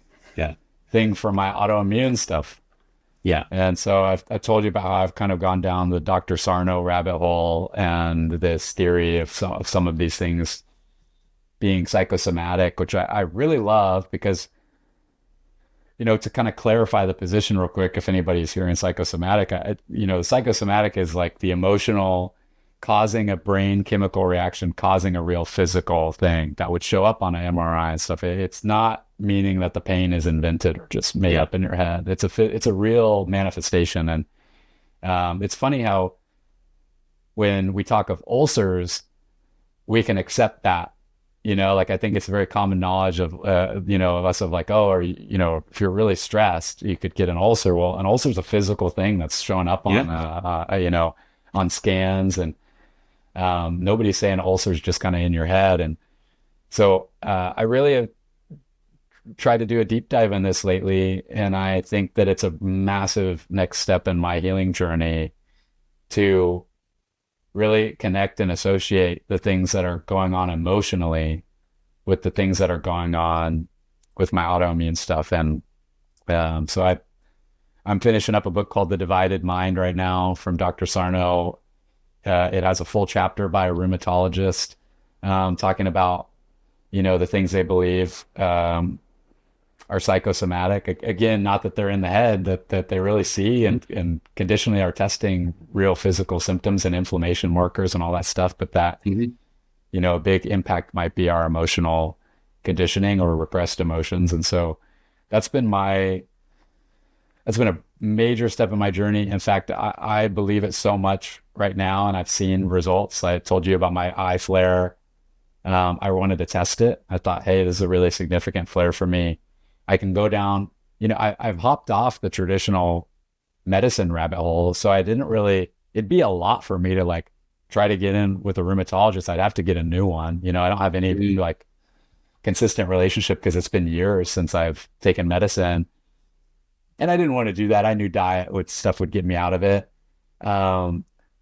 But it was scary to have the eye stuff because my only experience with eye has been medication, eye drops, eye doctors, blah, blah, Yeah. blah. It's like, just get through it. So in the back of my head, I was like, do I go through this? And obviously I would continue my diet, but I thought maybe I need that to help the flare go away. Yeah. So I thought, hey, this would be a good time to test before I go do all that. Obviously I'll get my diet, kind of run through my those top 5 things I told you. But let me try this emotional stuff. And so I had a therapy session like right after the flare. It was my first one, and my eye got better after that hour and a half call. I mean, to an extent that like that would be like 2 weeks worth of eye drops healing. And I cried. I got stuff out. That's great. And so there's something there. Yeah, the body and the mind are intimately connected, and I think that's my next step is focusing more on the mind. Yeah, I love that, and that's going to have so many great. You're going to see effects in everything else in life as well, not just autoimmune. I'm sure. Yeah. I mean, it's great. You've had such an immediate effect as well. A lot of people really struggle at first, I think, with that, and that's great that you've almost had that kind of physical aha moment to kind of reward you. Mm-hmm. Yeah, it's been really incredible. Cool. Yeah, thank you. So is there anything that you were doing? I mean, maybe we've covered this, but is there anything you did at the start of the diet which you no longer do now or need to do now? So maybe stuff you're being really strict on, or That's a great question. When I first started, I was scared of oils, like any oil. So I would legitimately put stuff on the pan and just let it stick and then like pry the chicken breast or whatever off the pan so that there was no oil. And I remember going on a work trip too, and I was like, yeah, dealing with, really trying to go on this diet. And we were in Italy somewhere, and I was like, no oleo or whatever, whatever oil. learn the And essentials. the waitress burned me on that one. She was like, Yeah. you are crazy. Like, what? No, you can't cook without oil. Like, Yeah. so I got roasted for that. I don't do that anymore. I've switched to avocado oil. I found that tends to be healthier. Yeah. So I don't mind cooking it in a little bit of oil now. What else? I mean, I'm still going pretty plain. I'll season my food now. Yeah. So I Okay. do have Great. like some seasoning, that's, salts and different other things. I try to pick the cleanest that I can find, but I've Mhm. noticed that that doesn't impact me too much and then just makes the diet a lot more enjoyable. Um, so that's been a big one. I'm starting to wonder about, because mine was paleo, not necessarily starch free, right? Like, because you wouldn't do like a sweet potato, right? No. Okay, so paleo and like kind of my functional medicine diet, sweet potato was cool. Regular, kind of the more starchy potatoes. Actually, I don't know if it's any more or less starch than the sweet potato, but for whatever reason, sweet potato was good. Regular, russet white potatoes and stuff were not. Potato gets bad press, Um, doesn't it, at the moment? I'm not seeing that on any diet protocol. It yeah, seems to yeah, be, you know, banned. yeah. So that I do eat sweet potatoes. At the beginning, I wasn't doing that at all. Eggs Yeah. was another thing I didn't touch. Now I do go get the most expensive eggs possible. Unfortunately, they're like, the pasture raised Yeah. chickens that have a playground and get Nice. massages and all that stuff. Those are the eggs I'm eating. It's been doing good for me. A nice way to get some calories in. So those are really the only adjustments. Everything else has been the same. And the meats. Before, like I would, and that's a relatively new change, but I would get my meats from Costco. It was the most cost effective thing Yeah. here. Yeah. That's, big bulk buys. And I do think that the meat is okay, but I really am starting to believe in, hey, we're eating something, an animal. What's that animal eating? Yeah. And it's a cycle and it matters. It's complicated Yeah. and it's confusing and it feels like we shouldn't have to think about it. But I think it's worthwhile too. And the fact is that the meats at Costco are regular USDA kind of farmed meats. And I think there's a lot of contamination that goes on just with like a massive industrial processing like that. And so, no shade to Costco. I love Costco, but I have started switching to like trying to buy my meat from farmers and have grass fed, grass finished. That's another side thing. Yeah. People could call it grass fed and feed it, for like maybe 2 days and then give it Yeah. grain and Figure it out the antibiotics label. the rest of its life. Yeah. So grass fed, grass finished, I learned is the right thing to go off of. So that's been a new thing for me. I've made 2 orders and those are bulk big orders. They come in with dry ice and then you pop them in the Nice. freezer. And I got a second refrigerator to put in our garage just to, have a freezer. And then we have some extra space for Kind of like a serial killer. whatever. You've got all these kind of huge freezers for. Yep. And I love it. Like now I understand. I think that's probably how I think I'm on a journey of trying to figure out how we used to eat to begin with, even just a couple decades ago, not even like ancient times, but Yeah. like back in the days when a family would go to a butcher and get a bunch of cuts of meat and put it in their freezer versus now every week we drive to a grocery store, get what we need for the week. And it's like, having it in my house and just being ready is so much more convenient. And it's crazy that I'm just now learning about this, even though that's how it was done for a very long time until recently. Yeah, you're right. We've been told it's not convenient, haven't we? We've been told we need these things that are prepackaged and made, and you put them in the microwave and all this and that and the other. And actually, it doesn't take that long to fry something or to steam something. It's pretty much the same amount of time it would take to cook it in the oven or to put it in the microwave often. So Yes. it's Yeah. changing that mindset, isn't it? It's really Mhm. good. Um, so imagine you were, I mean, you probably don't have to imagine this because it's quite recent, but imagine you're in Flare right now. What would you do? What would be the steps you would take? I'd go to my top 5. I'd reduce the stress. I'd reduce Yeah. the input. I'd get off the computer and off my phone as much as I could. I would love to say that I'm a meditator, but I'm very inconsistent, but something that I'm working towards. So reducing the input, trying to reduce the stress. Now I would, my other thing, I would text my therapist. I would like try to set something up, get something out, talk it through. Right. Yeah. Um, so that's a new one for me in my protocol list. And then I would get back to the movement. I'd really hammer out some walks. Like walking is the intro. I think like, and I mentioned CrossFit, but I would say if anybody's watching and they're kind of starting their journey, I joined a yoga class with my girlfriend before I did CrossFit, and it was awesome. And I was self-conscious, thought I'd be the only guy there. It was hard to get into, but man, that was a beautiful thing for me. And I really kind of got to feel my body and just like loosen up, and especially it was hot yoga. And that, I mean, I think is something a lot of people with ankylosing spondylitis and autoimmune stuff in general um, see some relief from is heat therapy. Yeah. So the combination of movement, stretching, and heat, and it's less intense. Like you don't have to go from zero to CrossFit. CrossFit to me, even sometimes in the morning, I'm like, am I ready for this? But yoga you can do. Like that's accessible no matter how far out there it might seem to where you're at now. If you can go for walks and do yoga, that'd be great. So, but back to my thing, I would just do my stretches, get on my app. I do it at home. I did do a yoga class last night with my fiance. That's my main things, movement and mental at the moment. And my diet remains consistent, but so that's hard for me. Like I just assume I'm on the diet because I never go off of it.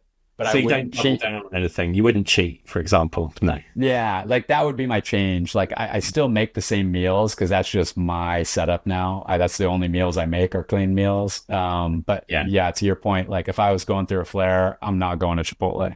Yeah, for Yeah. sure. Would you cut out any other foods, or would you just stick to your kind of what your day to day no cheat thing? Yeah, my day to day I think is on point. I don't know if there's Yeah. anything that I'm sneaking in on my plate that it would even be off. Yeah, And if you've I had a will say like year, yeah, if you've had a year flare free, that's pretty good evidence, isn't it?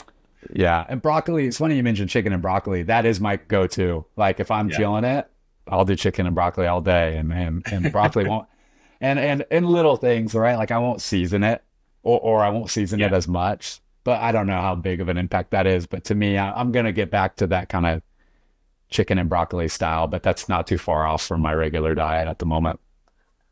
Nice. I like that. Yeah. Keep it simple, I think, is the answer. Reduce the stress. Keep it simple with the diet. Yeah. Um, what do you mentioned? Your fiance has been really supportive. What do you think your loved ones found most challenging about your diagnosis, your AS diagnosis, and how did they feel about it? That's a great, interesting question. A weird one for me. I feel like a lot of people I talk to find it a little bit later in life, and like I grew up with an autoimmune disease. It feels Yeah. like so. Yeah.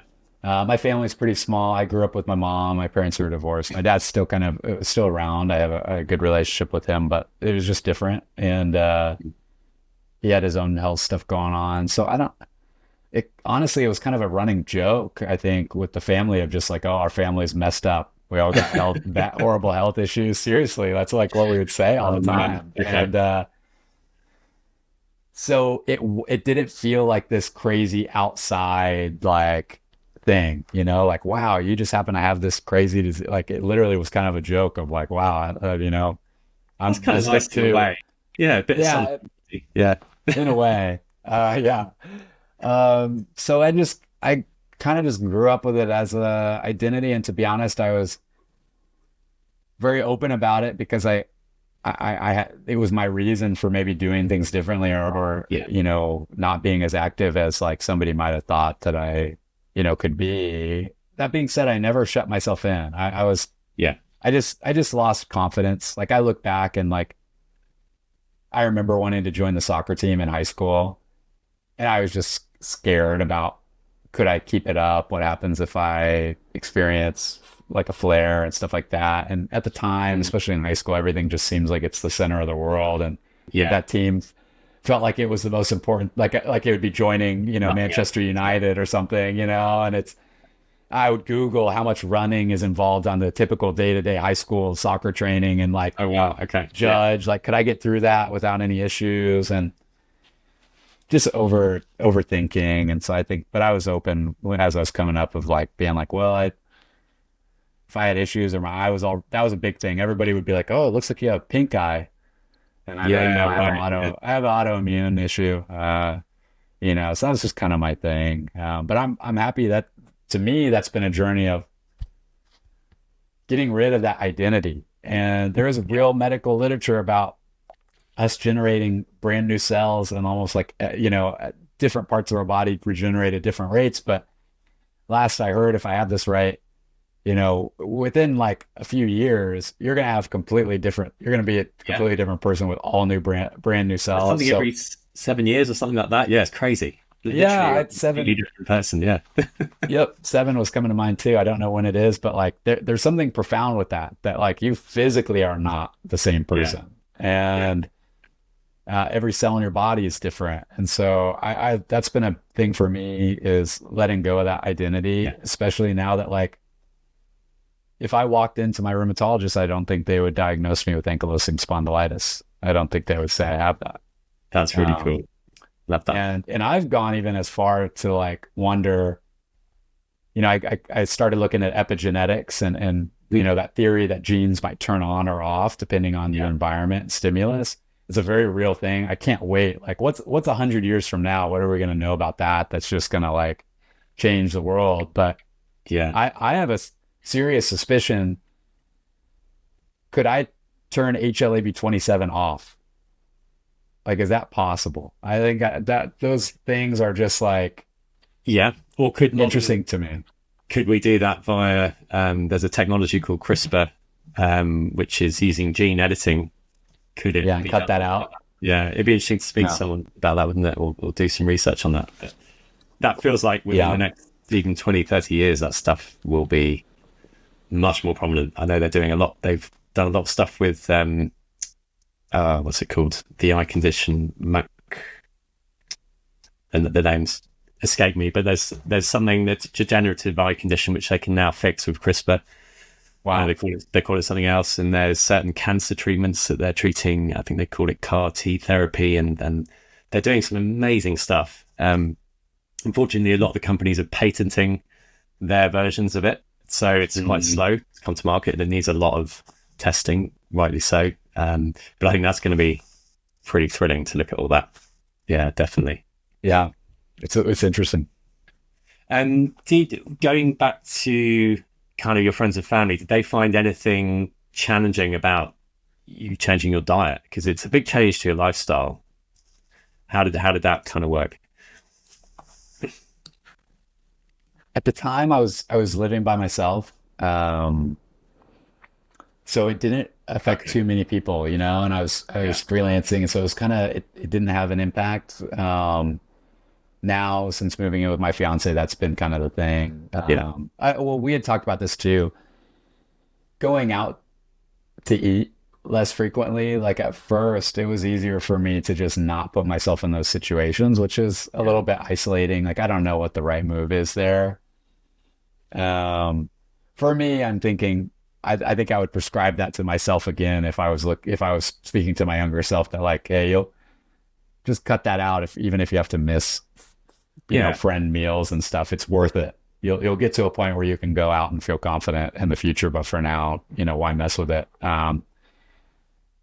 But that was a big thing. And when I started the diet, the very next weekend I was going on this trip with friends to Arkansas, in this little lake town. I told you a little bit about this in our last conversation, but that was a real test to me of like, hey, am I going to do this or not? Because if I do it, Mm. if I can, one, if I do it and I can do it successfully now on a trip where I have to go collect all the food all of a sudden, bring Yeah. it, and here I am, like, going into our Airbnb, lugging, freezer bags Oh, of goodness. food. Everybody else is just there to have fun, like, Yeah. um, so I just had to take that leap and do it, and explain it. And all my friends were great, but it's a kind of all in our heads anyway, with that stuff. But Yeah. yeah, it was that was a challenge to be different, and to just put a ton of effort when Yeah. people right next to you aren't, and there's some jealousy and some like, well, Yeah. why, there's all sorts of stuff going on. So just mental games with that. But now, I mean, my friends know, they're very aware of all my stuff. I told you one of my best friends has ankylosing Yeah. spondylitis, and Amazing.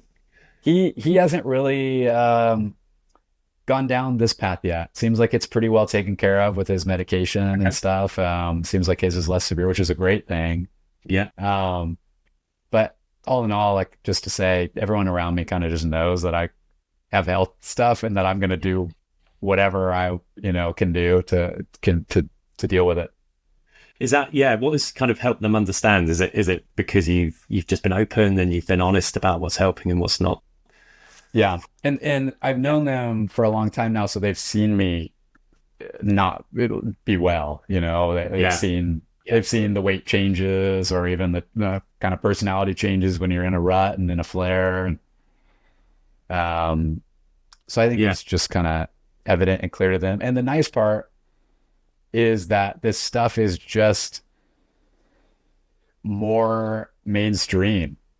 So many things now are advertised gluten free. Like that is so new, even just a few years ago, and all that kind of stuff. So whenever diet comes up, it now just seems like a much more open thing. And actually, like I don't even get that many questions because, somebody else is gluten free for some reason and somebody else is vegan for that or with this and that, or just Yeah. more people have autoimmune issues. Like I really do believe that's a thing. So that it's just more prevalent, unfortunately, but in a way that makes us less of a weirdo. Yeah. Yeah. It's true. And it's more talked about. And, we're doing this and there's great research going on. That's fantastic, which maybe we wouldn't be talking about this 10 years ago. Maybe it'd be too swept under the carpet. Yeah. Yeah, I love that. What would you tell other people who are thinking about trying the diet and trying, changes to your lifestyle now that you wish, what would you say knowing what you know now to people thinking about taking this leap? I would say that it's 100% worth it, and that even that you'll get relief even when things aren't perfect. Like Yeah. if it's a big change to go from eating all your meals out at like a fast food or like fast casual. That's a big thing here where like, I could kind of think that I was eating healthier when it really was kind of the same food, just in a different format. But uh, Yeah. that it doesn't have to be perfect and it doesn't have to be crazy. And if you just start challenging yourself with it and and even if it's just like, hey, on Mondays, I'm going starch free or paleo or whatever lane you choose. Yeah. Um, one day a week over a certain amount of time turns into something significant. And the more you kind of claw away at that, I think the better that it gets. And then there's also kind of the cold turkey, just really challenging approach of like, throw out all your food. I recorded myself. I didn't do anything with the footage, but I felt like a big step for me to go through my fridge and toss all this stuff out. Yeah. That With I the knew junk. wasn't. Yeah. Yep, all the junk. And then I went to our hippy dippy natural grocery store, and I love that place now. It's my favorite place. And it's funny how many goes into a side thing, but we talk about stress and all that stuff. Yeah. It all kind of, it's funny how things commingle because I go to a regular grocery store now and it feels like I'm at a concert. They're blaring top 40 radio music nonstop in the grocery store. There's a million people Yeah. going around. The grocery store has a million options, which are really just variations of corn. And then I go to my kind of natural grocery spot and it's very calm. They have like chill music playing. You can't get lost in there. It's pretty Yeah. small. They got their meat on one side, veg on the other, and then some things in between, but there aren't 100 aisles. Um, so it's just kind of funny. That was just a little like side note of like, I've Yeah. noticed some consistency of like when I make healthier decisions, other things that are kind of healthy, like inputs and stress and stuff, seem to gravitate towards those habits as Yeah. I love well. that. Everything becomes a bit more zen. Yeah. Yeah. What are some of the, I know you're somebody who really digs into the research and different things that you can try. What are some of the most useful resources you've come across online? Great question. I'm really into the functional medicine was my path to health. That was my journey. And so they're like hearing and seeing videos from like Dr. Zach Bush is a big, kind of social figure in that space that I follow and get information from. Dr. Mark Hyman, a couple of these kind of functional medicine influencers, if you will, but practicing physicians and people who've come to these kind of similar conclusions on the effects of diet and lifestyle are my biggest things. I went through all this through YouTube. That was YouTube. That's kind of, yep. That's my first thing. I've always been addicted to YouTube videos and stuff. And so, that's what kicked it off. And in fact, I can remember I saw a video that was from a channel called After School. And it's like these animated series, like on a whiteboard artist.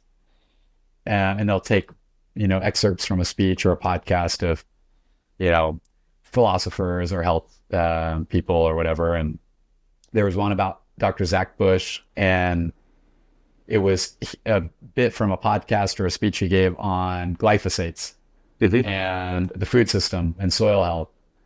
And there was a part in the middle where it talked about this epidemic of autoimmune conditions and all that stuff and the correlations to the health of our soil and in turn our food and just how we know glyphosate reacts to the body and it's it's an antibiotic. And that was a big wake up call for me. And that's when I'm like, who is this Dr. Zach Bush guy? I would look him up, and then what is functional medicine? I'd look that up, and then, just got to the point where I was finally like, functional medicine doctor near me, you know, and then that's kind of how it evolves.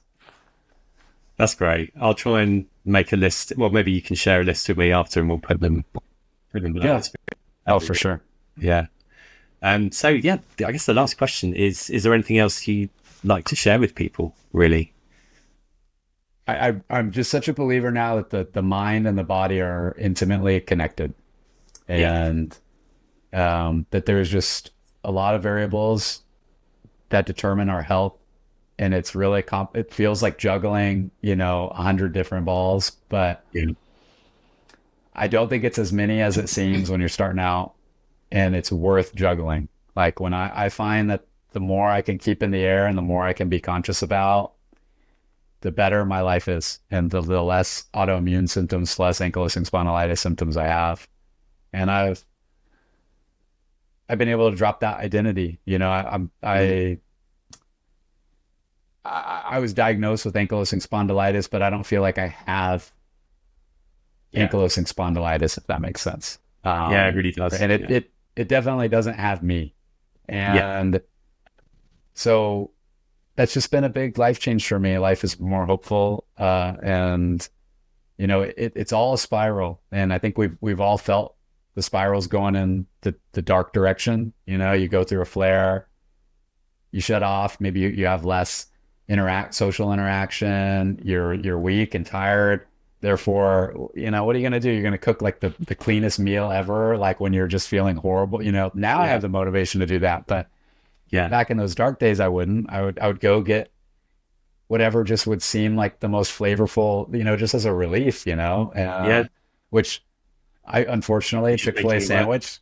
Unfortunately, I love Chick-fil-A, but a Chick-fil-A sandwich is a recipe for a flare to me, and at the time that would have been a relief. So the cycle works both ways. And so that's what I think is like the benefit is you don't have to have it all figured out. And for me, that cycle started watching YouTube videos. It started seeing other people with ankylosing spondylitis or autoimmune issues that were doing great things in their life and just living completely differently than they had been prior, and especially living differently than how I felt when I was, in my low points. And that spiraled into this. Like I feel that way now, and I'm still on my journey. I still, I'm working through things, but man, like I have control now. I have agency. I can like move the needle. And it all started from just watching YouTube videos and getting more in content with with positive real life people healing themselves. Yeah, I love that. And it's a really important point you make about the, when you're feeling crap, kind of the urge is often to put more crap into your body. I definitely had that, and I'd be feeling really low, and in pain, and maybe my partner's gone to bed and I'll just eat a load of crisps. I think you call them potato chips. I just eat bag after bag and just anything to kind of numb the feeling. And conversely, that was probably the worst possible thing I could do in that situation. But comfort eating, or whatever you want to call it, in that scenario makes a lot of sense. You know, it's horrible being in a dark place, and food is often a source of comfort and relief. But understanding that relationship between our gut and food, and healthy food that makes it feel better and thrive, and foods that your body's not used to, is really important. And it's great. It's great you've discovered that through what you've been reading and seeing on YouTube. And yeah, I think your story is really, really inspiring. And yeah, just a huge, huge thank you for your time and for sharing your journey, and onwards and upwards. It sounds like you're doing it amazingly. Thank you. You're inspiring to me. It's so awesome to have made another friend that's dealt with something similar and is finding so much success, because I continue. We feed on the hope of this, and the nice part is we're pretty analytical about it. We're not just like saying, "Hey, go think it away," just be positive. Yeah. Like, it is a big step. I mean, that's something to be said for that. But I love just being able to talk with someone like yourself who's open and honest. We're not trying to like be perfectionists. We're just trying to feel better, and we're testing it. And like, I just thank you for making Gut Heroes. I think that resource is awesome. I wish I would have come across it sooner in my journey, but it's nice to validate, like we spoke earlier, of things that I had been seeing and feeling in my own life. So you're helping a lot of people out, and I'm grateful to have met you and get to help by talking with you. Thanks, Nathan. That's brilliant. Until next time. Thanks.